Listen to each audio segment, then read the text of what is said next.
Are 24 time zones on this very planet where they inhabit. They are listening to your gospel this very evening. This gospel of redemption, a gospel. Because our hands are clean. When we say we are whiter than white and whiter than snow, people don't understand. I got it, huh? I say, go to work, go to work. Yet they are in their houses. And you must listen to him, very, very important.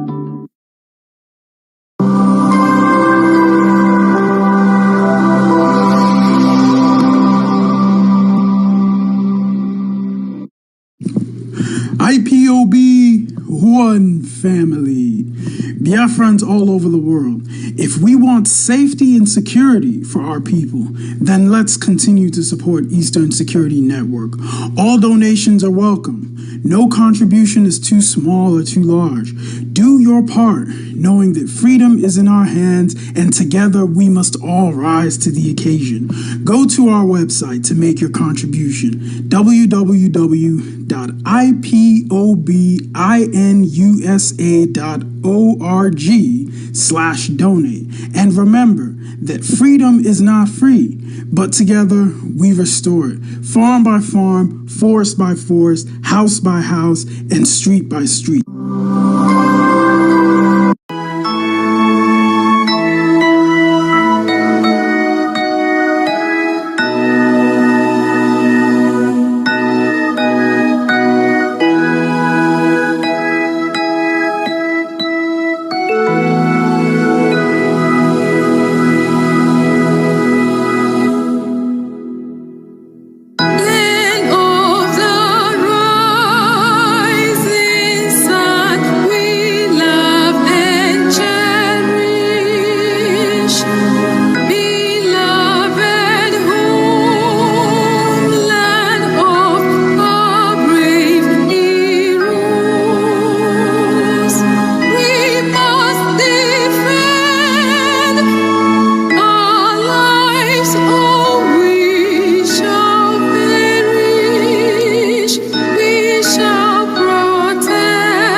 Look here. If you don't take time, 2023 election, everybody go regret them. If they pay me say just now, Lekki massacre don't turn to news we don't pass. Everybody don't forget people with their key. People will play shop their hands. The ones who lost leg and the people that suffer pain still now as I talk to you. 20th of October 2020, na day we will not supposed to forget. Youth they protest SARS. Now that one make security operatives tear gas. Some lab bitter oh no be joke. That particular day make many people use wish till today. That particular day make many mama and papa to so ground with hot tears. As I talk to you, some families never feel recovered from their loved ones when no return. Wicked leaders, wicked people.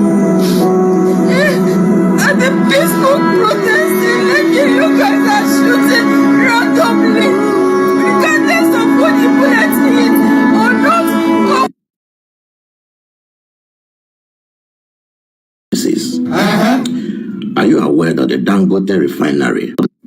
All right, let's make yet another analysis. Are you aware that the Dangote refinery has about 650,000 barrels per day refining capacity? Okay. And the estimated cost to build that refinery is about $15 billion. Continue. And the Pacific refinery in Ecuador has about 500,000 barrels per day capacity. And it was built for $12 billion. Okay. Kuwait is also building the Al-Zour refinery for $16 billion. And the refining capacity of that one is about 615,000 barrels per day. Continue. Now, Nigeria produces an average of about 1.2 million barrels of crude oil per day. 1.2 million barrels. Yeah! That means with just 2 refineries with the average refining capacity of the ones mentioned above, Nigeria does not have any business importing fuel. Now, the federal government is proposing 6.7 trillion naira on fuel subsidy in 2023. That is what they have proposed in the 2023 budget. 6.7 trillion naira is equal to $15.6 billion. Now, the one where they bust my brain now is the federal government is planning to borrow 11 trillion naira to support the expenses for 2023 budget. 11 trillion naira. It's all right. Now, from the calculations above, 11 trillion naira can build 2 good refineries in Nigeria from start to finish. Jesus is Lord. See, this country cannot change unless something.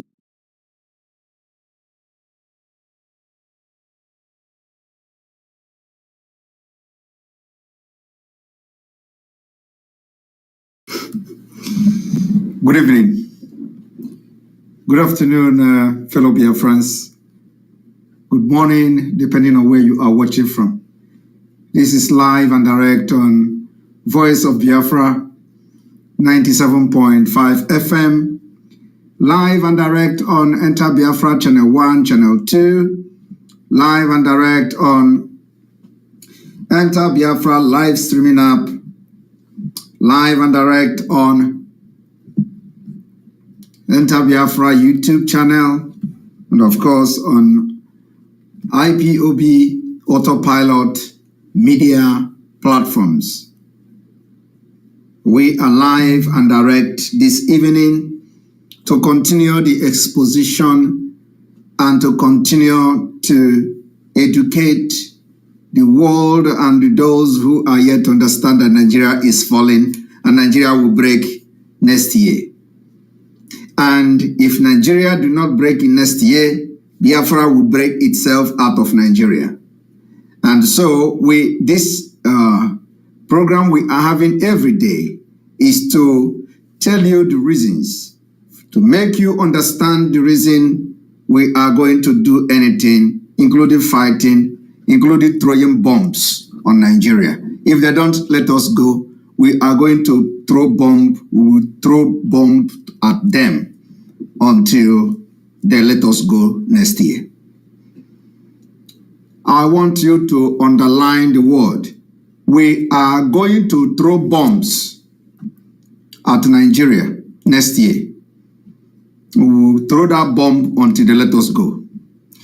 So, some of them, what we have come to do this evening is to quickly look at how America participated in the genocide against Biafra during the 60s. And then from the latest interview by Bill Clinton. And Bill Clinton admitted that America participated in a war, that 3 million children or 3 million people lost their life in Nigeria. So we are here now to give you the analysis of that particular Bill Clinton interview. And then after that Bill Clinton interview, a lot of people began to ask questions. I want you people to understand that what is happening today is not coincidence. If you think that the reason why most of these powerful men are now talking about Biafra is because it's a coincidence. No, it is not coincidence. The reason why everybody is talking and things are happening is because Biafra is coming next year, 2023. And like I said, if it requires throwing bombs at Nigeria before the coming of Biafra, we are going to throw bombs. Because those who are fighting this Biafra with me, we all understand the price of freedom. Those who are still telling you preaching Biafra or preaching Biafra freedom is cause inciting violence, they are all idiots. They are all cowards. They are all ignorant. They are all ignorant of what freedom is. They are all ignorant of their own predicament in Nigeria. So if throwing bombs at Nigeria is violent, then come and take me that I'm committing violence in Nigeria. If throwing bombs at Nigeria is inciting violence, go to hell and do whatever you can do. But what I have come here to tell you, and I will continue to tell you every day until Biafra is declared next year, is that we are going to use everything, including knife, against Nigeria until our freedom is achieved. So, after Bill Clinton giving this interview, granting this interview, a lot of people started asking questions. But there was a secret document from the Department of State that some of the secret document that I made public from the United States Department of State, which suggests that they were actually turning around to support Biafra. And because those who were fighting for Biafra at that time didn't have that knowledge, they didn't have that intel. So that if Bill Clinton admitted that America participated in Nigeria war, and which 3 million people died, so it is not, it is contradicting to that particular secret document. So this evening, I have come to do judgment, objectively to the interview granted by Bill Clinton. But before we go into this interview, I want to play the video that you just listened to just a few minutes ago. This video is how the corruption, what is keeping, those people that you think that are fighting for Nigeria and they have 1 or 2 reasons to stay in Nigeria. This video now is the reason why they are fighting to stay in Nigeria. And you just watch that video. And I want you to see how ignorant an average Nigeria is, especially those who are supporting Obi, who out of hatred for Biafra, they are supporting Obi. Those who the only thing they want to do is anything that will favor Igbo man, they can never support it. So I want you to listen to this video till the end and see how stupid and ignorant the guy is. The guy said, after telling you all the impunities going on in Nigeria, which nobody can solve, he said they need to elect somebody. They say Nigeria need to choose wise. It is only a fool that can identify all this problem he listed. And this is only in one, this is not even the problem, but this is just one small problem in the oil sector of Nigeria, in the oil industry. Only one small problem. And so there is no way the person can identify all these problems that are running into billions of dollars. and somebody who is benefiting from that will now come to tell you, end Nigeria, and the person will agree and end Nigeria. In fact, not even to talk about ending Nigeria, to even talk of, you know, to even talk of, you know, to amend this oil subsidy or whatever that is happening within the oil sector to solve this problem alone.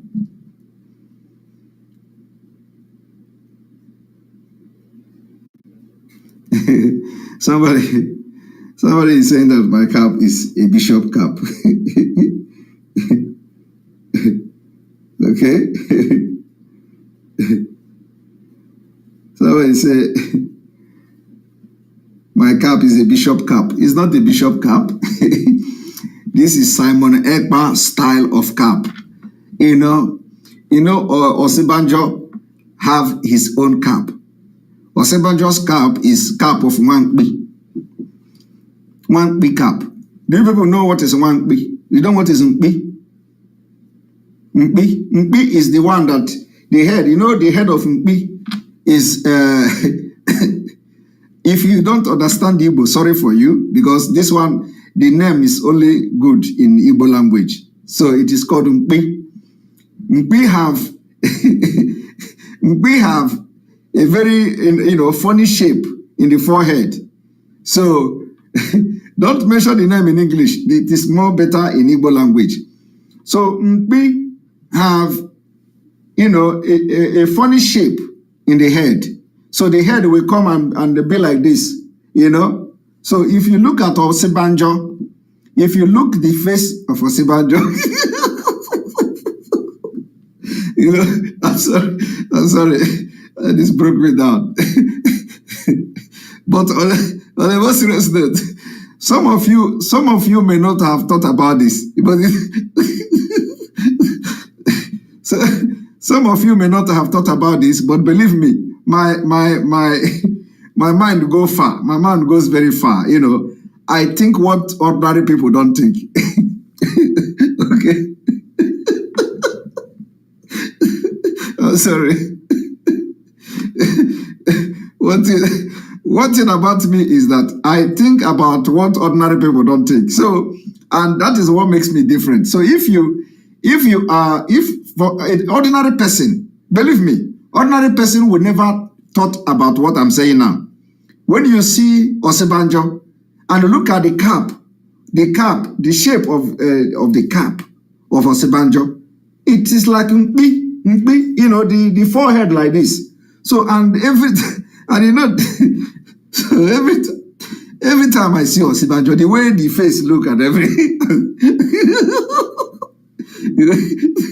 way the face look very dry and and the shape of the mouth and the shape of the mouth and everything, and that cap will now come and stay. The cap does the shape, and I must honestly, the person that is doing that cap is an artist.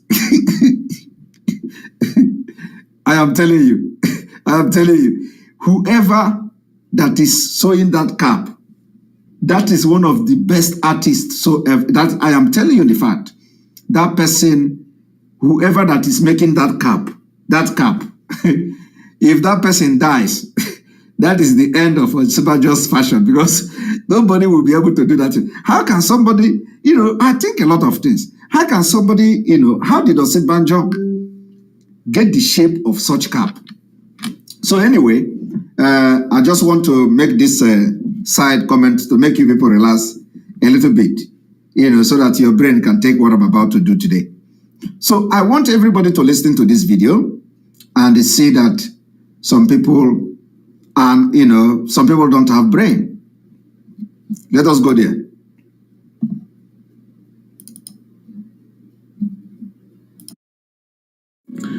All right, let's make yet another analysis. Are you aware that the Dangote refinery has about 650,000 barrels per day refining capacity? Okay. And the estimated cost to build that refinery is about $15 billion. Continue. And the Pacific refinery in Ecuador has about 500,000 barrels per day capacity, and it was built for $12 billion. Okay. Kuwait is also building the Al-Zour refinery for $16 billion. And the refining capacity of that one is about 615,000 barrels per day. Continue. Now, Nigeria produces an average of about 1.2 million barrels of crude oil per day. 1.2 million barrels. Yeah! That means with just 2 refineries with the average refining capacity of the ones mentioned above, Nigeria does not have any business importing fuel. There is God. Now the federal government is proposing 6.7 trillion naira on fuel subsidy in 2023. That is what they have proposed in the 2023 budget. 6.7 trillion naira is equal to $15.6 billion.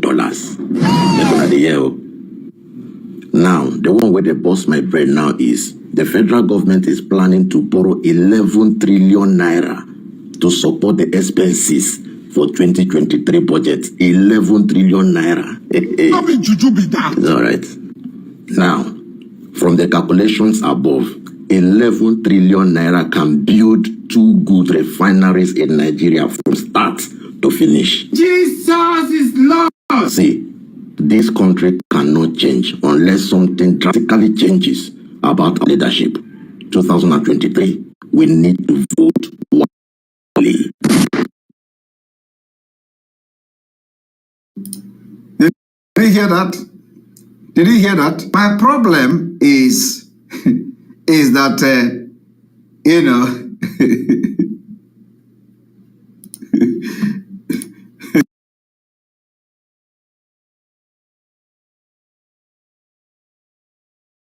know, my problem is that after mentioning all these things, which is fact, after mentioning all these things, the guy come to understand that Nigeria is gone.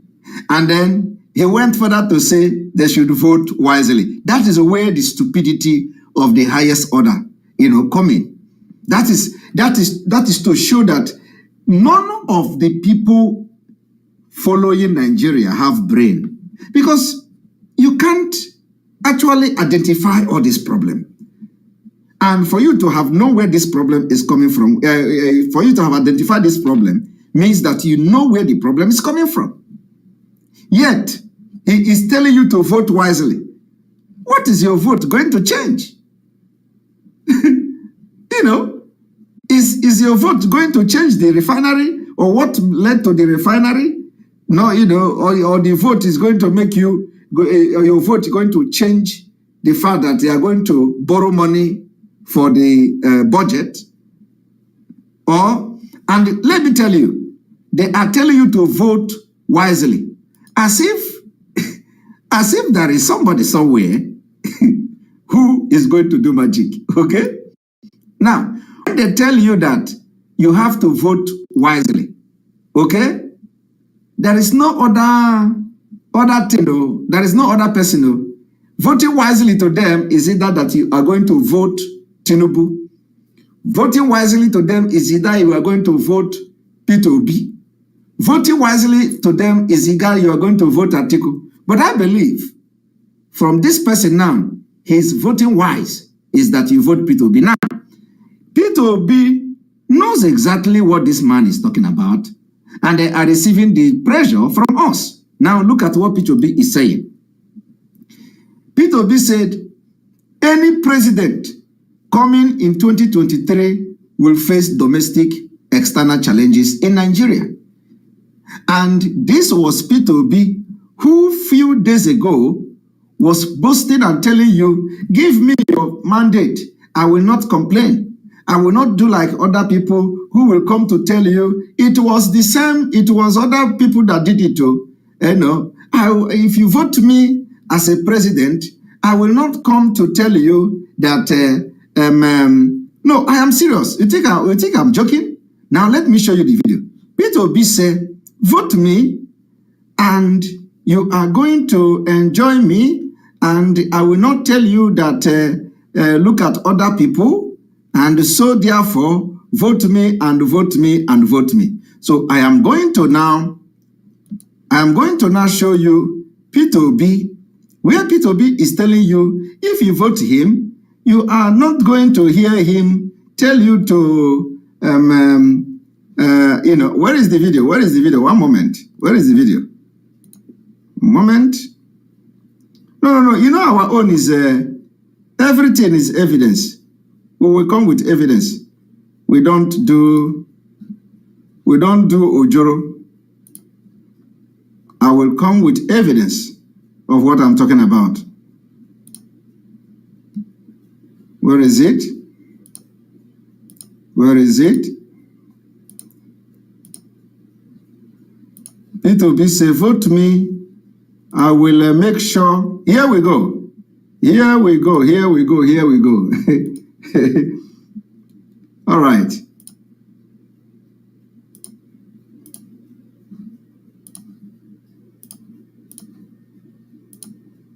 Here we go. I want you to listen to this scammer.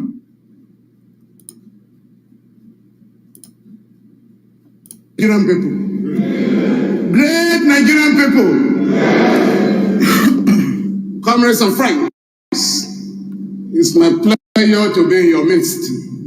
And I want to thank the Nigerian Congress and the TUC for inviting President of NS one pot, because to the off never be business as usual in Nigeria again. This is not it. This is not it. Sorry. Time is on our side. Oh yes.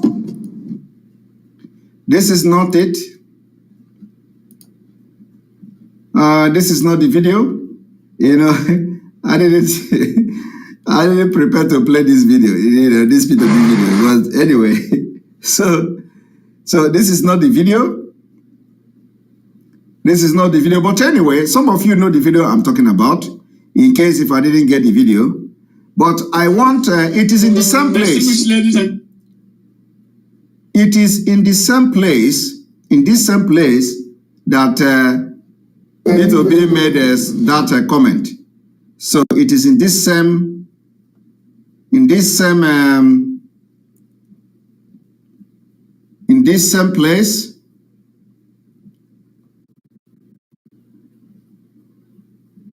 In this same place that Peter B made them.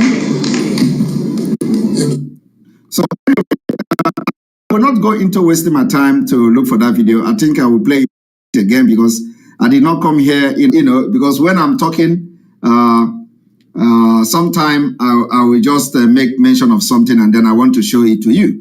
So the issue now is that is not the reason I'm here, but you all agree with me that Peter B, you know, said, give me your vote and I will not go to say the previous government did this and did that, okay? But today, he is already complaining because he knows he can't stand the heat that the Biafrans are giving him.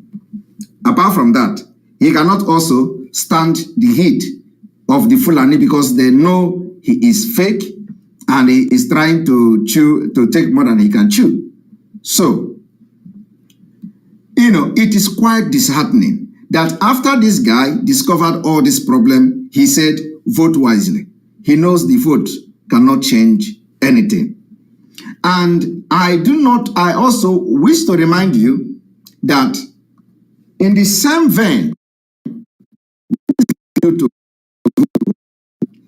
in the Imo State, you know, in Imo State, and probably every other part of Nigeria, they are witnessing this particular thing you're about to watch now. It's a man's picture and female gender. If you go also to Amoma Primary School, only in 01, you will see a name like Grifty Edem, a man with a female picture. If you go to Pulun 01, same Amoma, you see a name like Hans Bira, a woman's picture and a male gender. Then you continue also, and you go to Umu Primary School 001, you see a man's picture, female gender, a name called Lanley Allen. We're talking of Mama where you have names like Nkechi Adam. Then you go to the Sembumuhu Primary School, you see a name, Luna Elomo, a woman's picture and male gender. You see so Japanese name, you see a female picture and a man's gender. This is how all of them is. So I will give the copies to all of you and we'll share tonight also. Now, when we went through the register, we discovered thousands of these foreigners in the register with names such as Grifty Edem, Kingsbray, Floyd Gary, Ford Scott, Ghana Stella, Hood Killer, Harin Drake, Bruty Silas, Lenny Allen, Luna Amo, Lower Rizafana, Makati Yusio, Muru Amba, Morono Lee, Maurice Dakwam, Navarro Dankwam, Tyson Kata. They are all in their thousands in Hope Uzodinma's village, Omoma Ward in Imo State. We are using Omoma and Imo as a test case of what has been done to over 18 states in the country. It is, however, very instructive that it will be discovered from the data in the register that we shall make available to you that all these fake registrants, both old and young, as can be seen from their photos, all have the same date of birth, 1983, including the grandmothers there. Nigerians will also see new registrants, which are, when you go to page 4 of this, you will see people that were born in 1900, 1902, 1912, 1913, 1931, all in Hope Uzodinma's village registered among this new registration. Which are names we believe we are from a death register in New Zealand. Names like Abraham, Jack, Dave also appeared against female photos. Further, faces that are obviously quite old are seen with date of birth like 1990, 1993, 2000, 2002. You will also find obviously female names such as Rebecca, Jane, Gloria, Mary, Felicia against male photos, and also see photos of women wearing hijab, yet answering village names in Omoma in thousands. I need to remember that Omoma is Noru East in Osun, where the activities of unknown government is very high. Okay. And INEC office have been burnt. Okay. Male gender were assigned to female photos, and female gender assigned to male photos. What I want you to understand that this is the government who claim that there is something called unknown government. Okay? This is the government. This is a criminal, complete Nigeria is criminal government. A government who sponsor their own security personnel to go into crime, to incriminate Biafrans. The government who send their military to go and form unknown government, and they begin to kill their own police. They bomb police station to say Biafrans are doing it. And when we are going to do it, we are going to tell the world that we are doing it. That is when we are going to enter the war, the liberation phase of Biafra. I'm telling you, the time we are going to fight Nigeria, if we bomb police station, we tell you that we have bombed police station. It is part of the Biafra war. But these people you see here, they are the one committing all the crimes. And like you see Soludo yesterday in our program, he said anybody you see in the forest is a criminal. And all the Igbos are criminals. That, Soludo as a governor, he have not seen anybody from outside. Soludo said that all the crimes are being committed by Ndibo. That they have all the people that they have arrested. Why would you... he said all the people that have arrested are all Igbos. There is nothing that there is no. Of course, the people you arrested are your own vigilante group. So, what do you have Fulani in Anambra State vigilante group? No, you have the Igbos there. So the people you are arresting are the same group that you recruited. So, but when you begin to recruit Fulani into the Anambra vigilante group, then you are going to arrest them. So this same government is the one who you see now that they put names of people that doesn't exist. Register them. It's the government that is going to come and go to forest and say they are fighting criminals. Why the criminals who are committing the crimes and havoc are with them in government house, in Douglas, in Ikonso's house in Owerri. So you see, and all these things is happening, yet nobody is talking. Yet the governor is still parading himself. And this is the one that have been exposed to. This thing you see that they are doing in Imo State now is all over Nigeria. all over Nigeria. You think it is only Hope Uzodinma that is doing it? If you think that it is only Hope Uzodinma that is doing it, then you are not a joker. A shame for a party in power to be involved in this type of electoral treason. It is like that all over the states. In many polling units in Uguta, in Mbano, in Oru East, in Idato South, you will see similar things. You will see that it was passport photograph that were used to register majority of the names found in the register. It was like Obioya. Obioya is important for you to note here. There's new polling units in Obioya where they have the health centers and the Mumebe Manumo, all are contained here. The entire new polling unit, scanned passport photos was used for the registration, including burial pictures. You will see them. They even snapped it from the frame with no shame. It wasn't even a professional work. So, in words like Obio here in Idato South, in East Ekenesi 1 and 2, all in Idato South, you will find the scanning of passport photos and pictures from brochures with which registration was done.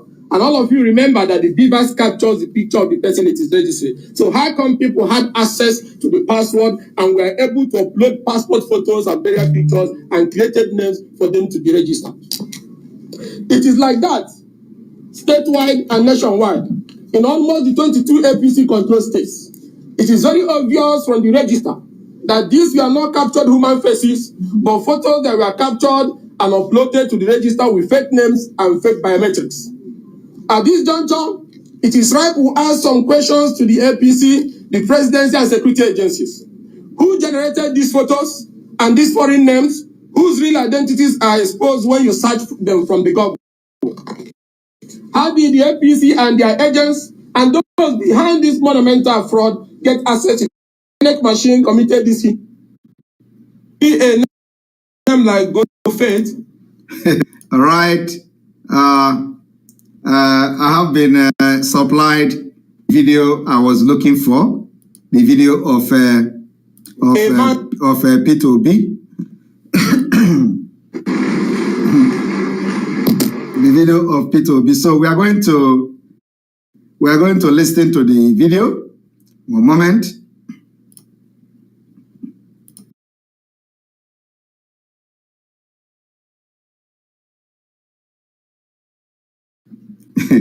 And the reason why we are going to be playing this video is because it is all connected, okay?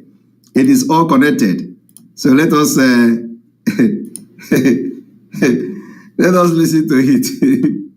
All right, here we go.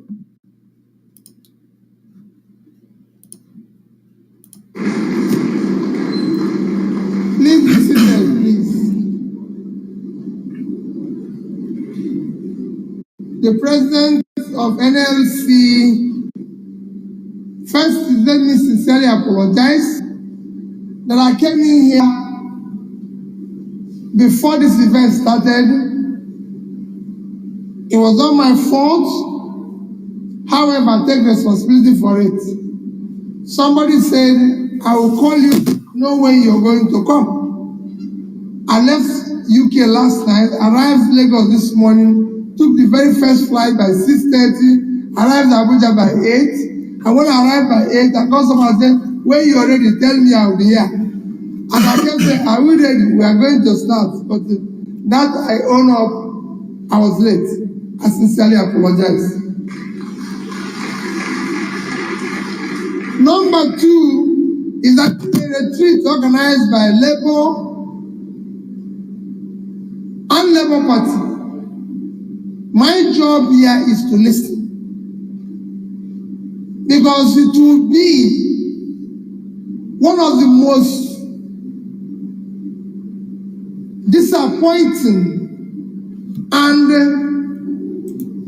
grave damage to Nigerian existence if Labour goes through this effort and supports somebody to lead this country and it fails. God forbid. So for me, I want to listen. I want to take note. That note is more important to me than anything. I don't want to tell you people any idea. I want to listen.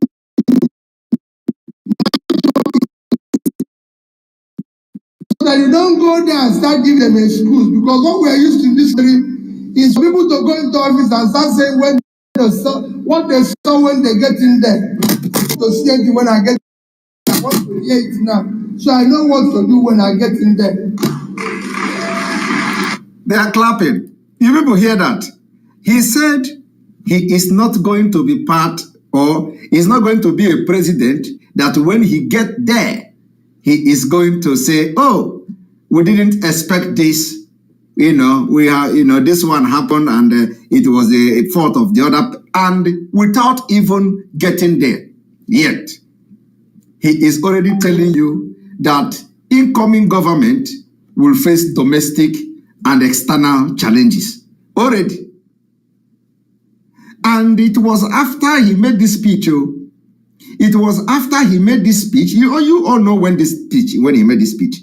Now he is telling you that the incoming government will face. Of course, there will be no incoming government.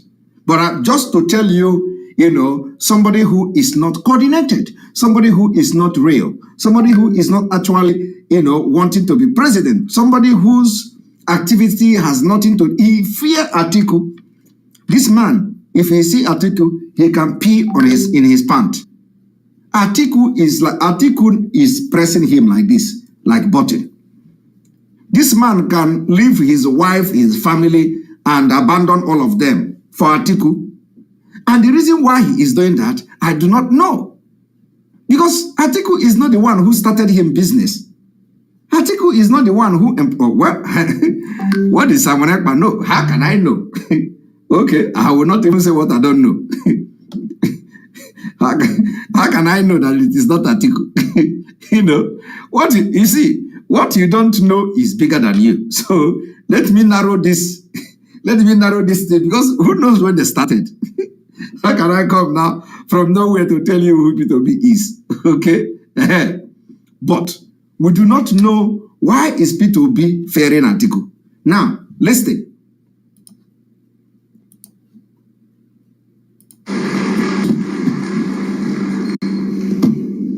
The job of the leader is to solve problem and show solution, not to give excuse. I don't want to go there and people start saying, oh, I'm blaming the people in the past. They did this, they did that. If they were doing good, you won't hire me. So I'm being hired to deal with the problem, not to remind them where they're coming from. I don't want to remind Nigerians where they're coming from. I want to start solving the problem. Because if you go to the south, I listen to the president, the southwest, I listen to Flana. In fact, people like Flana, well, I always tell even my brother Pastor Tommy and say, listen, you get to a stage, you'll be wondering whether you're right or you're wrong. Because how can you be speaking like this that nothing is happening? Even my only two way, I go to my house, my wife will tell me, just drop everything about GDP outside. Come inside this house and eat so that we can have peace.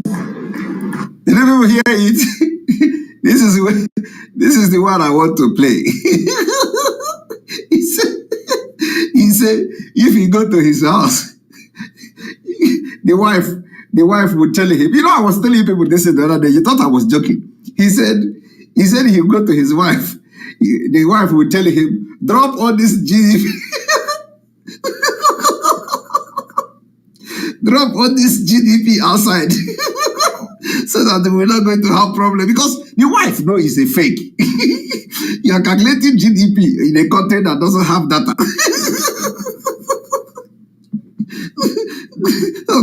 And all these BD people is what all this BD comedian is what is using to deceive them. These BD people will say they have seen Chikobi. They have seen Obi is brain. That Nigeria is a brain destroyer. Nobody is thinking well. So when they got to see people quoting GDP, quoting figures, percentage that doesn't exist, you see, people should be asking questions. Ask Peter B, where is he getting all this percentage and from which data? Nobody dare to ask that question because all of them are projecting Peter Obi because of Biafra. Just to fight against Biafra. You people don't know the battle we are. When Mazi Simon Ekpa said, we have many mountains. You don't see this one coming. This is the mountain Mazi Simon Ekpa was talking about.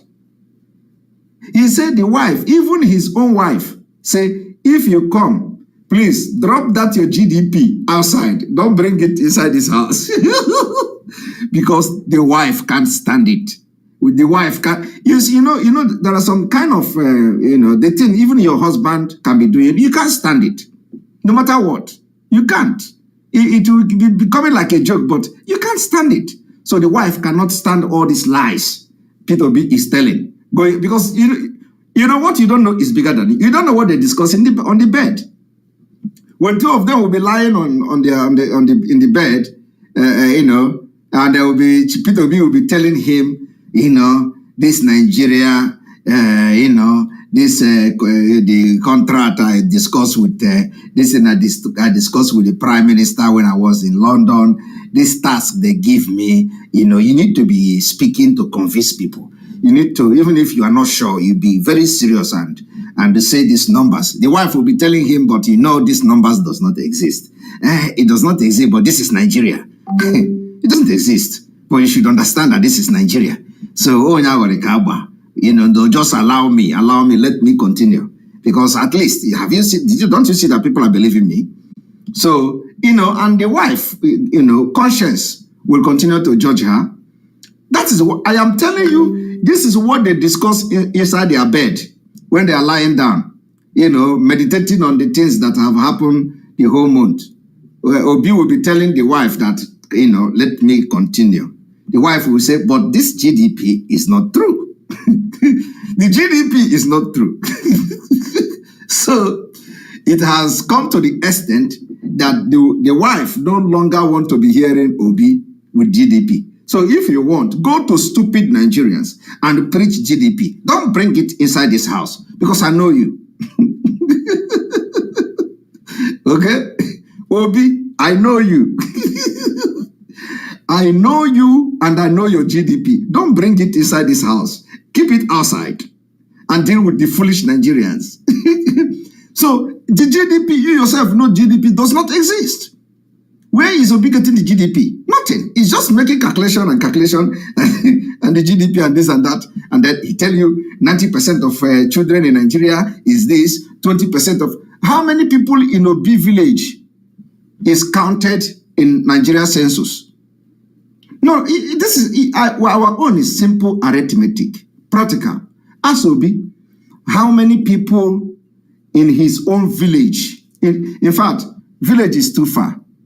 How many people in Obi's kindred is counted in Nigeria as Nigeria census? To make up this, they are flying in the air 200 million people. How many people in Obi village is counted?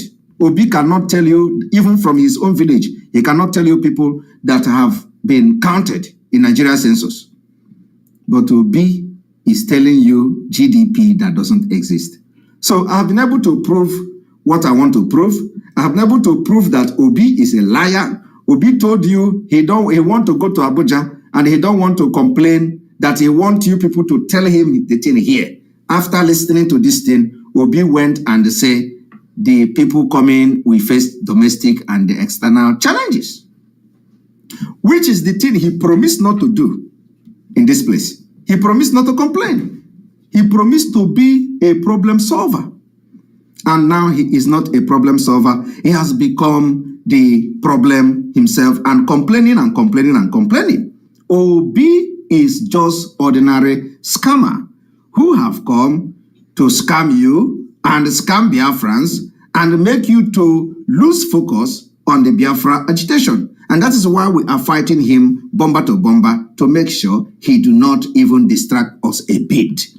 So let us now listen to the President Clinton that I wanted you to listen before. We are here now to do exactly what we have come to do.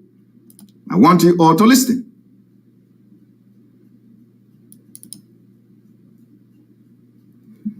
Remember, the topic of today is the American involvement in Biafra genocide. And now that particular American involvement in Biafra genocide start now. And remember that we also inform you that the reason why we are mentioning Obi, because it has connection with the next year no election, and that is how Biafra is going to come. And we are also informing you that America can never ever again do what they did in 1967, between 1967 to 1970. So here we go. Let us go there. We have just passed the 200-day mark of Putin's war on Ukraine, and despite Kyiv's recent successes fighting back against the invader, there is no real end in sight. I wanted to hear President Clinton's take on the war and how events 30 years ago might have started it all in motion. Let me ask you about Russia, the war in Ukraine. You know, there are a lot of people who argue that it's all your fault, that the reason that Russia has invaded Ukraine is that the United States, by expanding NATO, provoked that. The largest, most significant expansion of NATO took place on your watch. What do you say to them? You're wrong. And here's why. So, in other words, you know, according to this journalist, today, Bill Clinton policy, according to them, Bill Clinton policy is now bringing war in Ukraine. Although Bill Clinton have a different contrary view. But is it true that the reason why Russia is invading Ukraine is because of NATO? So, if it is because of NATO, that is the reason why Russia is invading Ukraine. And the NATO something happened under Bill Clinton watch, then it cannot be a lie. Was there an agreement under Bill Clinton watch with NATO and Russia, or NATO and other part of the world? If the answer is yes, then the policy of Bill Clinton is directly fueling the crisis and the war between Ukraine and Russia. This is a historic fact, but let us hear how he responded to that. So why I'm making this comment is because it is the same thing that is going to happen in Nigeria next year. The involvement of America and other parts of the world to kill Biafrans and subjugate them into submission to Nigeria will make another thing to happen in Nigeria next year. So now it is Ukraine. Next year it is going to be Nigeria. Go and mark it. And we, Biafra, will start it. And we are not hiding. And there is no amount of burning our market, burning village that is going to stop this earthquake from coming to Nigeria next year. We are going to start it. You know, they say you people talk too much, talk. We have to talk because we are different. We have to talk because some stupid people, the people that are always complain that we talk, are people that have nothing to offer. If you have something to offer, you know, we should not be talking. You should bring the fund that will make this Biafra to come. Bring the money, because money is what we need. And the only reason we are talking is because we need the money to fund this liberation of Biafra next year. And that is why we are going to talk. So if this talking is paining you people, we are going to talk it until it is time. The resources will be completely available for us to kickstart the liberation of Biafra as soon as possible. So when you hear all these people say, oh, no, there is this and there is that, oh, they talk too much, talk, no action. They say, look at Fulani is doing, they don't talk. Yes, Fulani is in government and they are sponsoring them. How many of your people are in government that will bring their money or even somehow maneuver the Nigeria government money to use to sponsor the freedom of their own people? You can't do it. Fulani is doing it. So they don't need to come online and start shouting for, come and donate, come and donate. First of all, nobody is going to envy another person because they are donating. Some of you are because you are criminal-minded. So whenever somebody talk about donation, you think the person is already, stealing from the people. Like some of you are, that is exactly what you have done for years. Fulani don't come online and start agitating. Come now, I'm going to give you money. They have money. You hear Dr. Man Lafia say they carry their money in aircraft during the pandemic. Dr. Man Lafia said they have money. Mazi Simon Ekpa said they have over 20 billion and they can buy anybody. But you claim you have the money. All you people do is gallivanting like this. All this, what did they call? Obi Kubana them. These are just people of yesterday. E-money them. These are just people of yesterday. People have done that. As a go of Ihala, everybody knows him. When he reigned his own, John Nebolisa, Kozu, all those people have reigned. Today go to their houses. There is nothing to show for it. If you go to Ezego of Ihala, you are going to shed tears.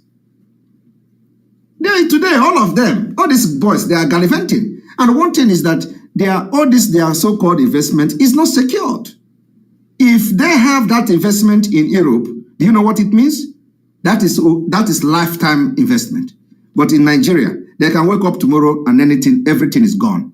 I am telling you, Obi Kubana can wake up tomorrow, all his hotel will be burnt down, the one in Abuja, the one everywhere, Fulani can finish it one day. And everything is gone. There is no insurance. There is no security. That is the end. And nobody will be held responsible for that. So when you see all these people, all these people, they are gallivanting. All of them are comfortable in Nigeria, carrying police here and there. They as if that can protect them. That cannot protect them. Any day Fulani remember them, that is the end. They will use everything to bring them down. They should learn about what happened to other people. Like I said, they should learn from all this Ezego, John Nebolisa, and all of them. Now bring money to fight for this freedom so that, you cannot be a king alone in your place. So that not only you that will live good, so that those less privileged, the government can have a better plan for them. No, they want to be the only people rich in Anambra, the only people rich. When they are moving, everybody can do that. Nigeria is cheap. Some of us can decide, we can live that life. I am telling you the fact. It is not expensive. We can decide that we go to Nigeria, we hire all the police, hire all this. It's just 2 months. 2 months of staying in Nigeria. We come back here and continue our I'm telling you the fact. It doesn't cost anything. I can bring 20 million, put it on ground. We go to Nigeria. Every Christmas, we go to Nigeria. I will bring 20 million and keep. We go there, carry escort everywhere. After 2 months, I will come back. What life is that? That is the life these people are living. You see them, they say they are doing show. Yes, they are doing show. They make money in Nigeria with all these their fake things. But come and use that money to support for betterment of your society so that even your investment can be secured. They say no. They want to be the only one everybody worship in their communities. And when you touch, they say, do you know how many people they are helping? Which people they are helping? Helping who? They say they are helping. Are you supposed to help people? Is it your responsibility to help people? It is not your responsibility to help people. Government should design policy to help its citizens, not you. So if you decide to help people at the end of the day, when you have a better society and a good government, it is your choice. But it is not individual. Obi Kubana will come and post this one. I help this guy. He was giving money to that one. You are helping somebody. You pick one person. You help the person. It's a good thing. But what about the people he was giving money to? They say, oh, that guy is a good guy. They saw him. They pick him up. He was giving water free of charge to the prisoners. What about the prisoners he was giving water to? What about the prisoners he was buying something to? Have you asked how they ended up in prison? Have you asked what crime they commit to make them go to prison? Some of them are innocent. Some of them are even better, have good heart, better than the one who was giving them something. These are the problem and the loopholes that when we watch it, sometimes it breaks our heart. And somebody will use it to make money. We use it to do advertisement. Obi Kobana have pick up somebody, the person is giving something and he saw them and the video is circulating, you are selling. So what about the people that he was giving something who are in prison? All these things are rubbish. When you go and approach them, some of them will not, is it Biafra? I beg you, go and sit down, which Biafra? But let me tell you, all these people will regret it in due time. It is not, I am telling you the fact. All of them will regret the approach they took, the position they took, the choice they made in this struggle for Biafra. The time is coming.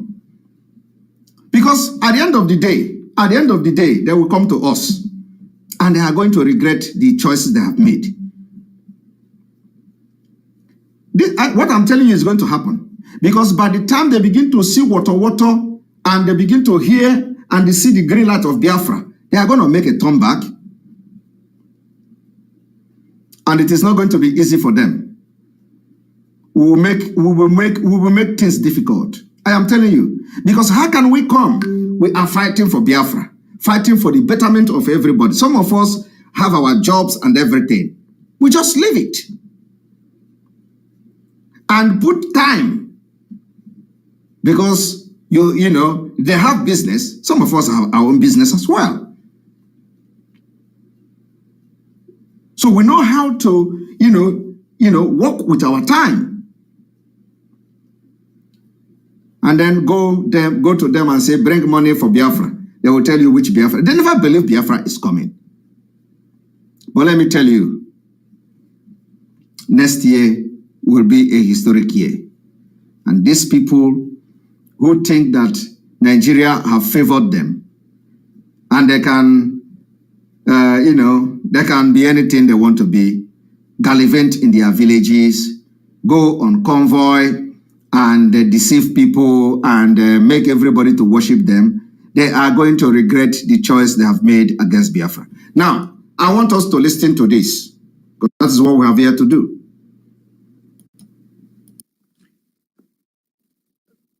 When I did what I did, I offered Russia not only a special partnership with NATO, but the prospect of eventual membership in NATO, arguing that our biggest security problems in the future were going to come from non-state actors or from authoritarian states selling chemical, biological, and nuclear capacity to terrorist groups. And a lot of that happened. And that we should do this together. But I looked at him and I said, do you really believe I would use an air base in Poland to bomb Russia? And he said, no, but a lot of little old ladies in Western Russia do, because their historic memory includes Hitler and their grandparents' memories included Napoleon. I said, okay, I concede that.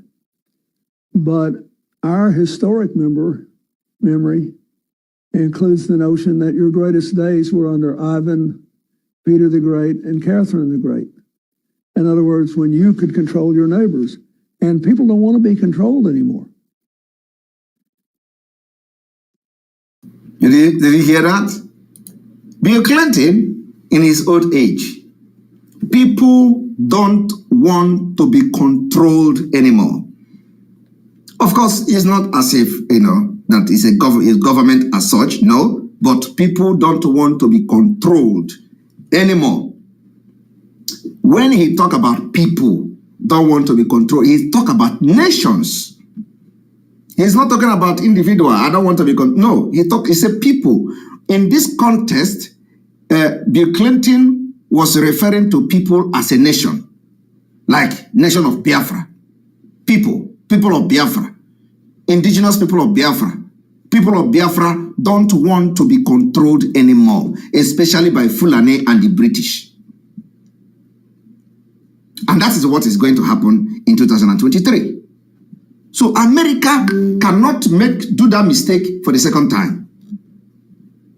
Because today, everything is happening for everybody to see.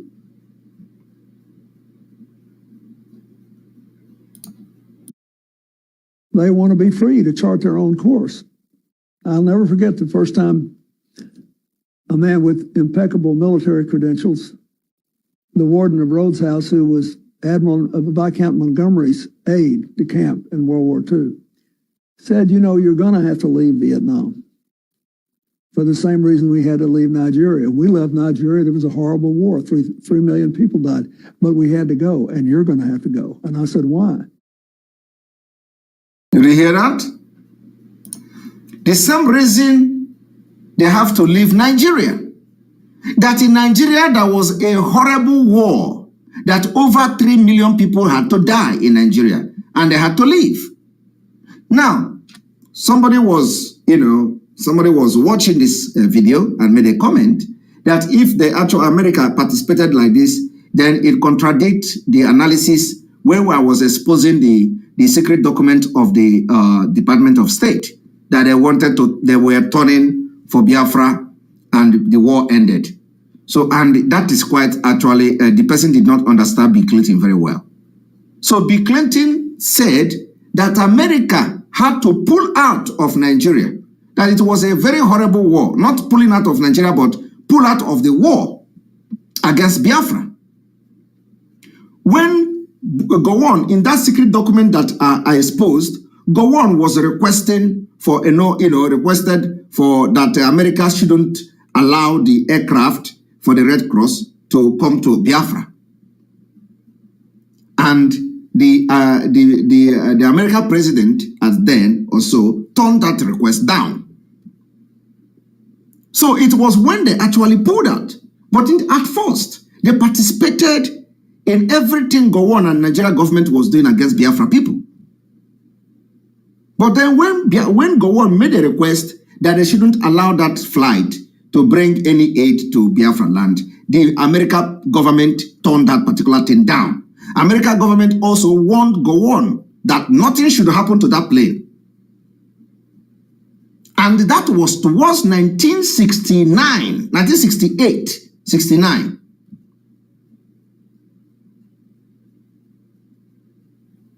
So, and Gowon, being in a carcass of what was going, being the mastermind of what was going on, Gowon noticed that for America to reject this request means that something is fishy and it is dangerous. That was what led Gowon to put pressure for the other man to surrender in the absence of Ojukwu, Effiong. It was that because Philip Effiong did not know what was going on. Ojukwu did not know what was going on. So when Gowon noticed that something fishy was going on, and America rejected, and a lot of body language of America. That was what Gowon did. Gowon began to press button to make the Philip Effiong to come and promise all heaven and earth. And Philip Effiong, with the dying of children and everything that was really getting worse, didn't have no choice, but because he did not know what was going on in America. And that was why, after this exposition that we made, our leader, Mazi Simon Ekpa, said that if they had hold that war and go into guerrilla warfare, but now we are in Biafra, but now we have our country. But let me tell you, it is only God. God knows why Biafra didn't come at that time. I am telling you.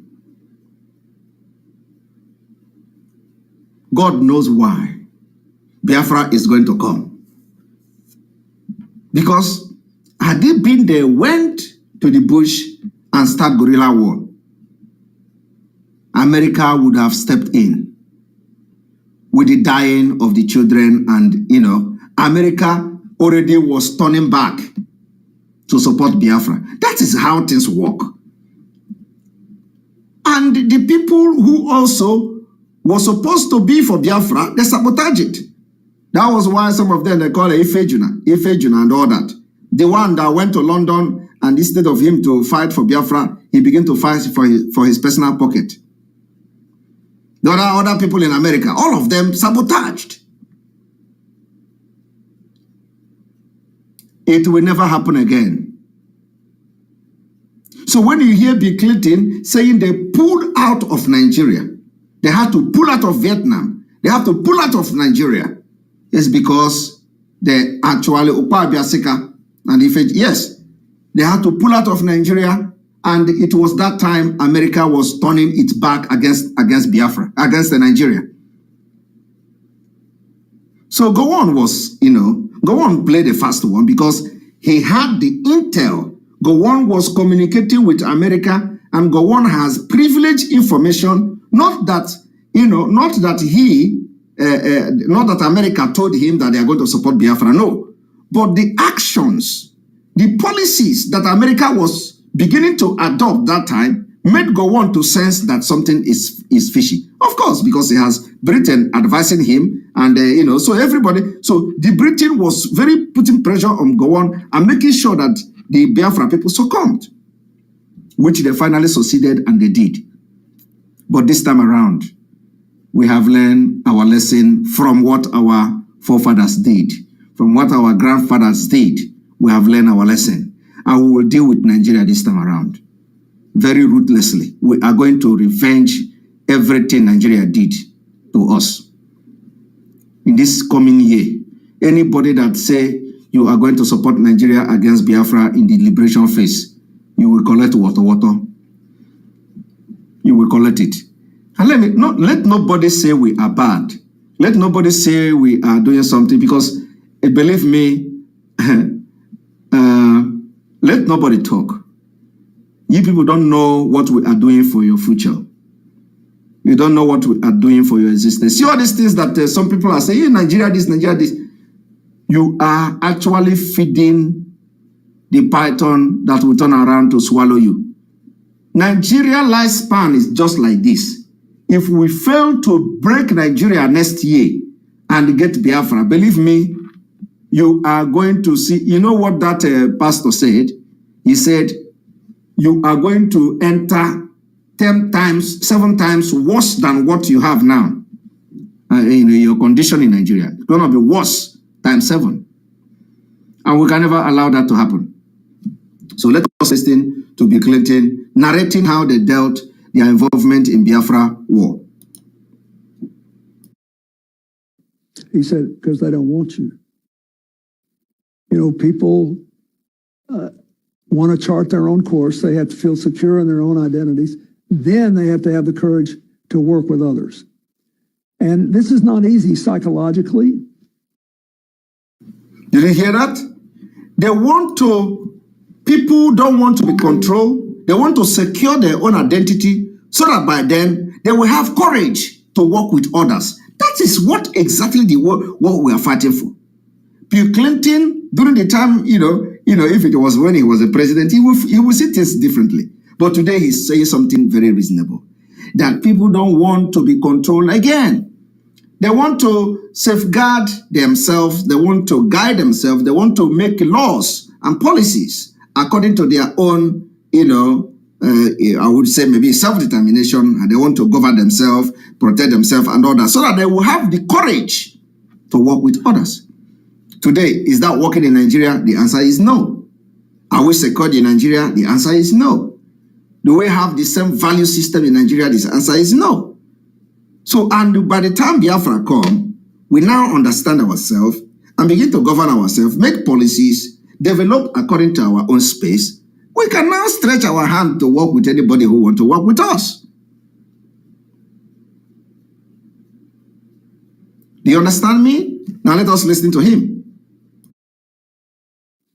and they're dueling historical, and their people died. But we had to go, and you're going to have to go. And I said, why? He said, because they don't want you. You know, people want to chart their own course. They have to feel secure in their own identities. People want to champion their own cause. They want to secure their own identities. That is what we are doing. We want to champion our own cause as Biafrans. We want to secure our own identities. Today, Fulani is coming to Islamize Nigeria to take our identity away from us. And we say no. We have to secure our identity. We have to champion our own cause. And if this is if Nigeria refuses for us to secure our own identity, we are going to come brutally to fight. If Nigeria refuses Biafrans to champion their own cause, we are going to come brutally to fight. And if we have bomb by 2023, we are going to throw the bomb. If that is going to be what the world will see and listen to us, so that we have the opportunity, just like every other person, to secure our identity, so that Fulani will not come and take our identity away like they did in other parts of the world, they did in Turkey and all that. We don't want them to take our identity away. We want to champion our own cause. How is this a crime that we make them to kidnap Mazi Simon Ekpa from Kenya? How is it a crime that made them to put Mazi Simon Ekpa in a DSS dungeon? How is trying to secure our own identity so that Fulani will not take it away from us become a crime? Ben, thank you very much for your super chat. We appreciate you. That is why we are going to do everything. We are going to shoot gun. If they say no, you cannot have the right, we are going to shoot them gun. If they say no, you are not going to have the right, we are going to throw them bomb. If they say, I am telling you because we are already at war. Look at what they did to our villages and our market in the Eke market, in Toto market, in Imo State, a few days ago. By governor, burning and the bombardment of villages. Do you think that, let me tell you, the time is coming when we are going to have the no-fly zone in Biafra land. You think helicopter will fly? We are going to shoot it down. I am telling you.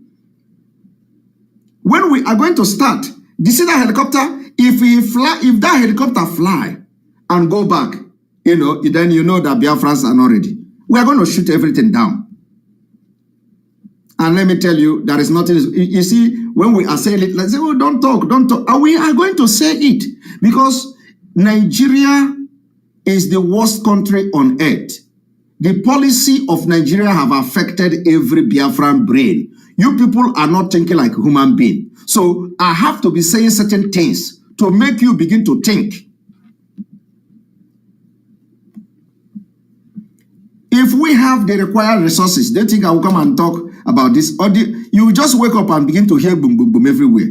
I am telling you. If we have the resources today, you will not hear PIM from me. You will not hear it. If we have money like the Fulanis, if we are into criminality, into kidnapping like Fulanis, you will not hear PIM from me. That is why when I see all these people come to talk rubbish, I just, like Toludo, the job, come and, we don't involve in criminality. We don't involve in kidnapping. Anybody you see doing kidnapping is not part of us. Because, one person they kidnap, they can collect 100 million. That is what Fulani is doing. And the federal government is shielding them because nobody have arrested any of them. They kidnap for ransom. They kidnap to fund their jihadist war, and federal government, by policy, support them. They give them air support, they give them telecommunication support, they protect them, they shield them, and they collect this money, nobody arrests them. Just today, we saw in the news that armed robbery in Abia State, where Bulon van was robbed. At the end of the day, it has to be the DSS, an ex-DSS officer, Some of them were Igbo, some of them were Yoruba. They're scattered all over Nigeria. None of them is or have anything to do with Biafra. Yet Soludo will say they are committing crime.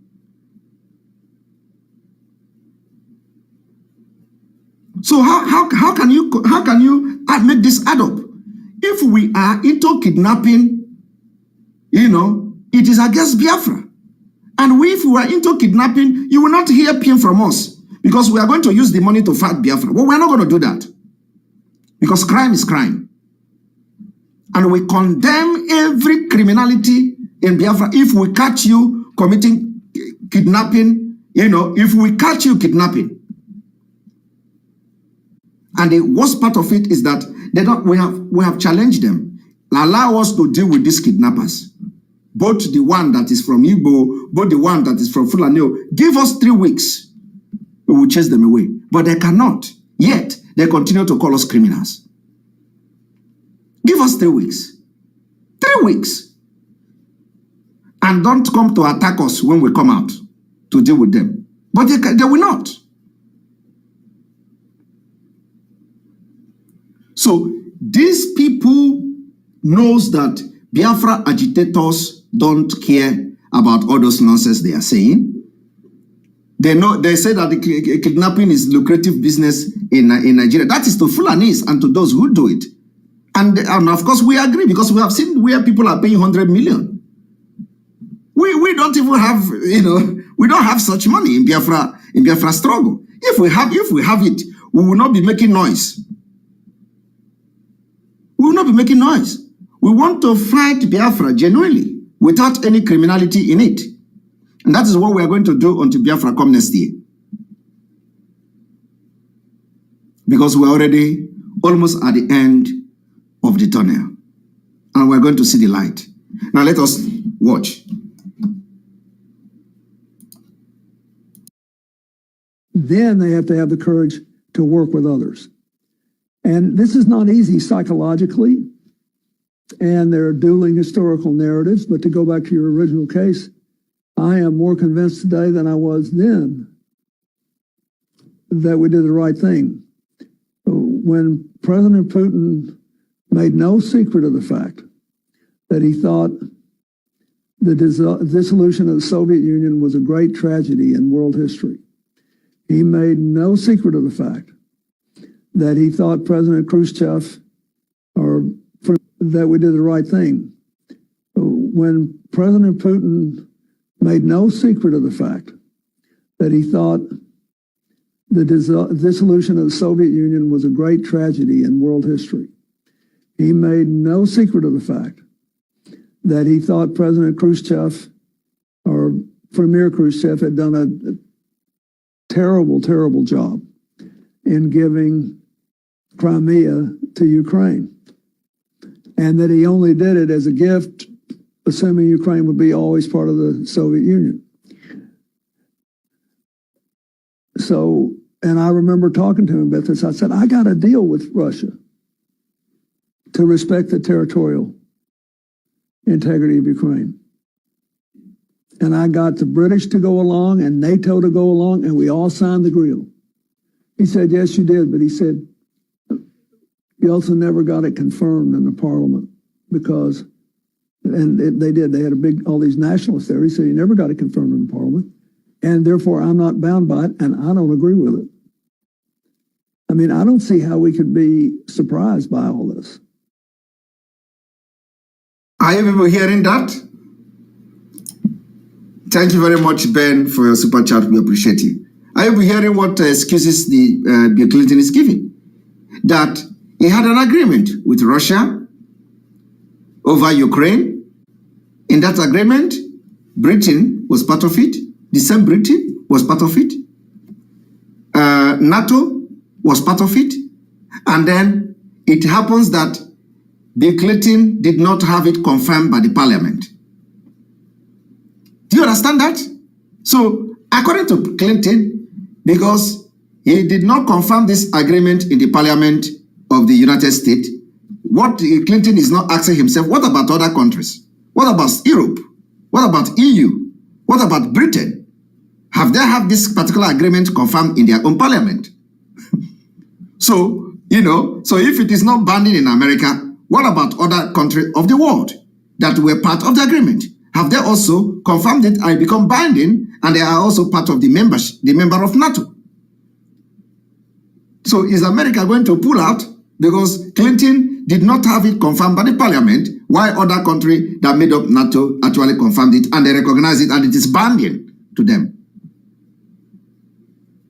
I want you to begin to just make a common sense. So now that Clinton is saying that the parliament did not confirm that agreement, and for that reason, you can't hold him responsible about. So what exactly is he trying to say?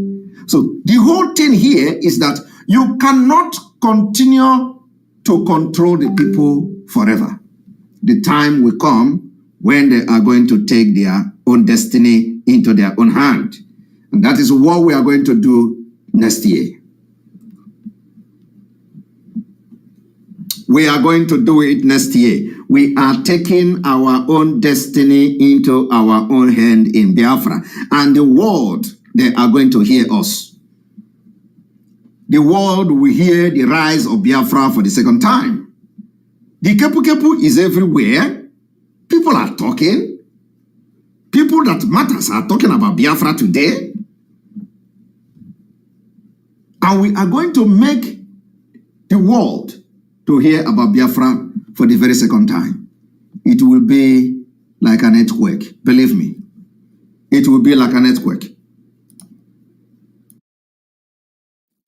But I think the fact that the Ukrainians are willing to stand up.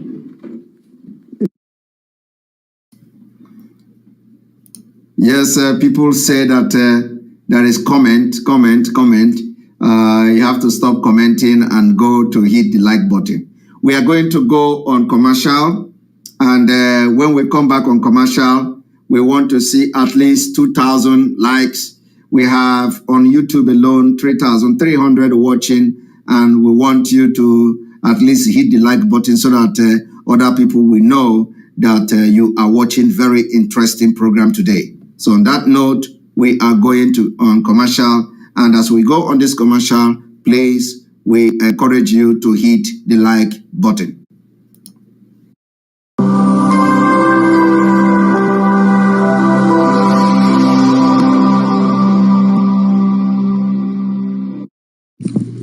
IPOB, one family. Biafrans all over the world.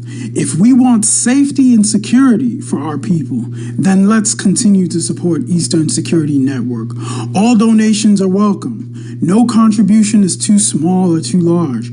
Do your part, knowing that freedom is in our hands, and together we must all rise to the occasion. Go to our website to make your contribution, www.ipobinUSA.org/donate. And remember that freedom is not free, but together we restore it, farm by farm, forest by forest, house by house, and street by street.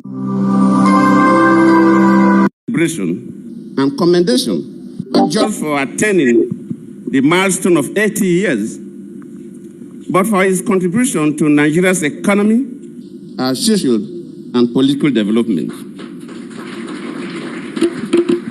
He's a man of many parts, courage and determination. He's a man of many victory songs.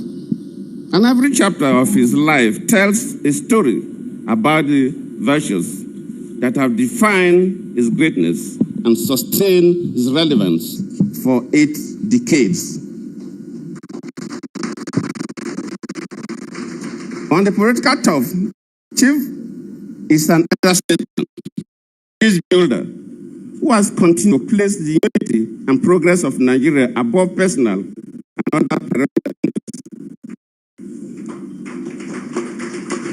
I am therefore not surprised that the theme of this lecture reflects on one of the most cherished principles of our celebrant. I have no doubt that our guest speaker, Chief Nyanwodo, an orator, a patriot, and a great leader,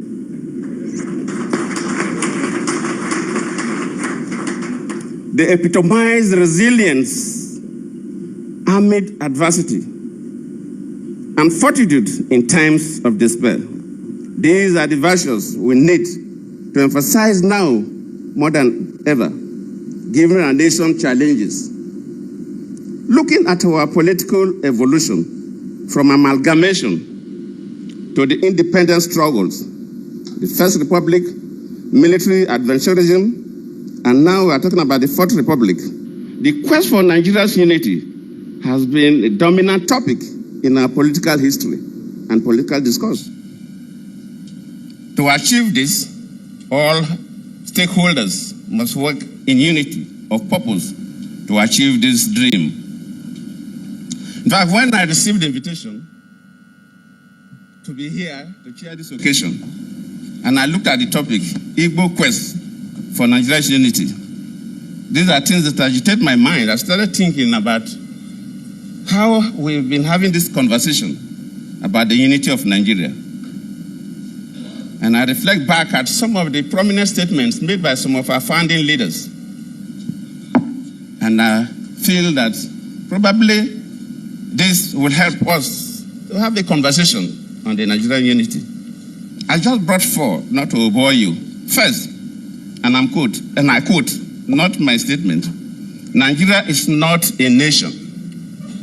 It's a mere geographical expression. There are no Nigerians in the same sense as there are English, Welsh, or French.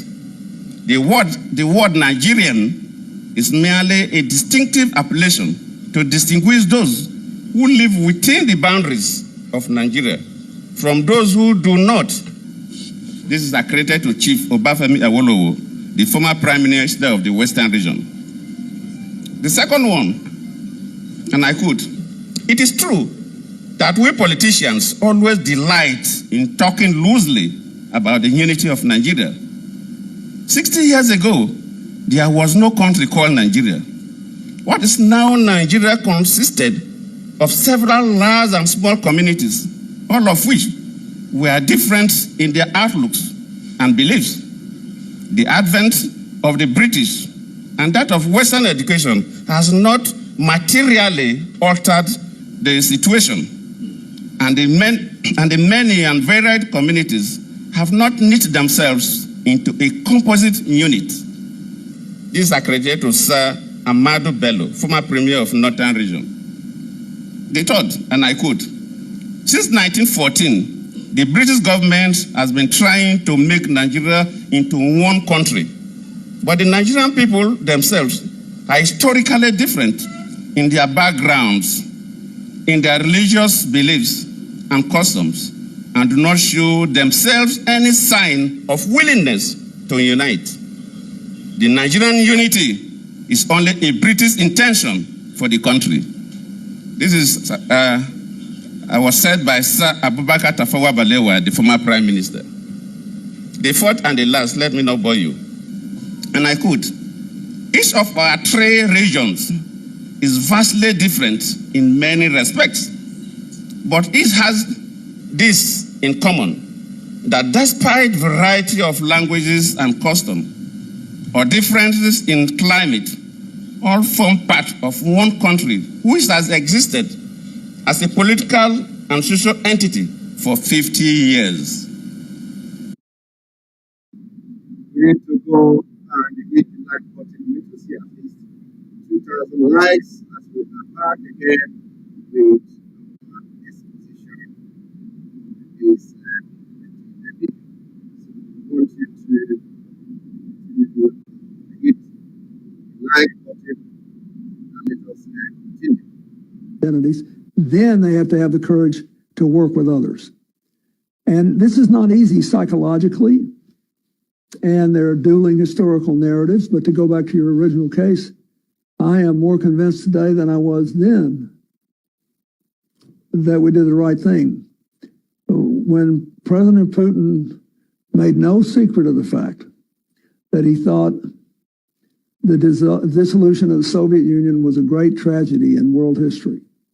He made no secret of the fact that he thought President Khrushchev or Premier Khrushchev had done terrible, terrible job in giving Crimea to Ukraine, and that he only did it as a gift, assuming Ukraine would be always part of the Soviet Union.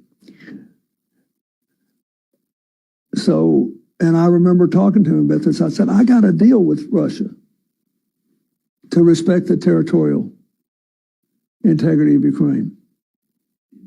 And I got the British to go along and NATO to go along, and we all signed the deal.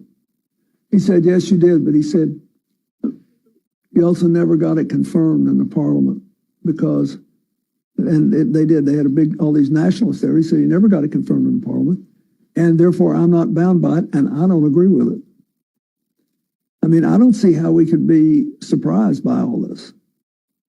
But I think the fact that the Ukrainians are willing to stand up is encouraging. And who's providing a lot of those weapons and training? NATO. And what does Finland want to do? Join NATO. So I'm sorry, I just disagree. I think we did the right thing at the right time.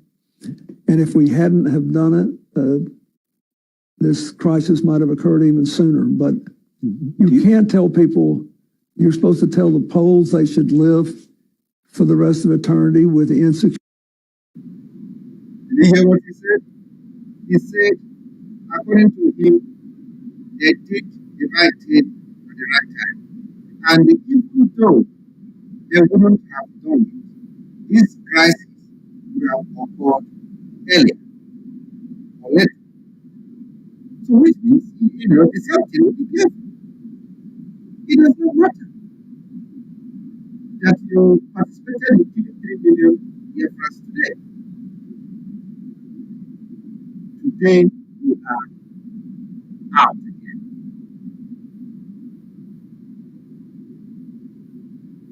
I don't know why everybody is very, very, very, very good.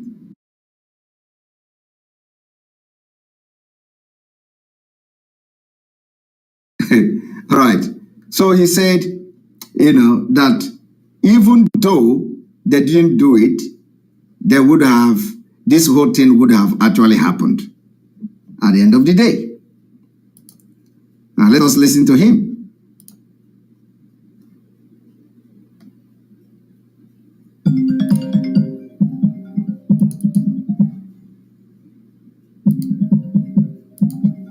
That he thought the dissolution of the Soviet Union was a great tragedy in world history.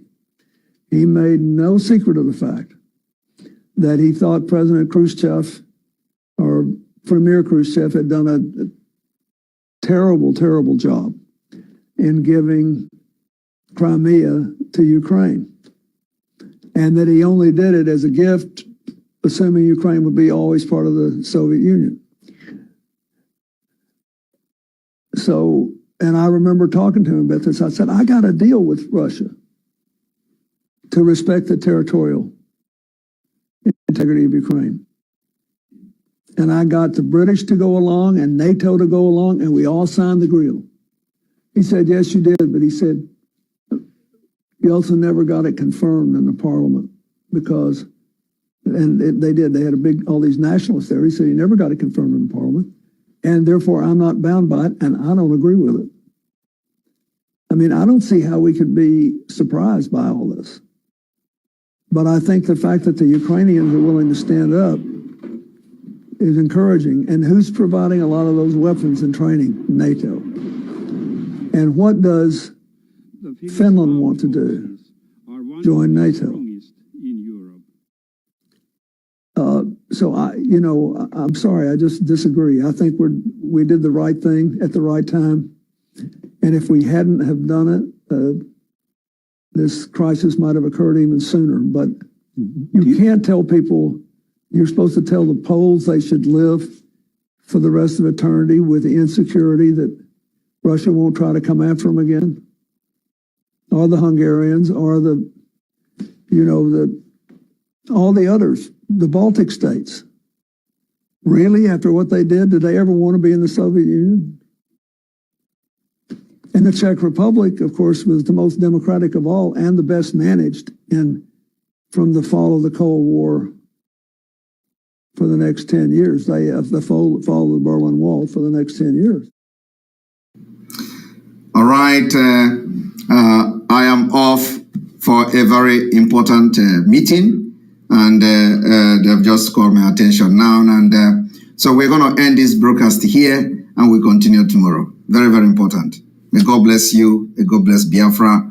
May God bless Eastern Security Network. May God bless Mazi Simon Ekpa. May God bless on the Igboho. May God bless all of you watching. May God bless Umuada and their husband. May God bless our media team. May God bless all of you watching, and may God bless me as well.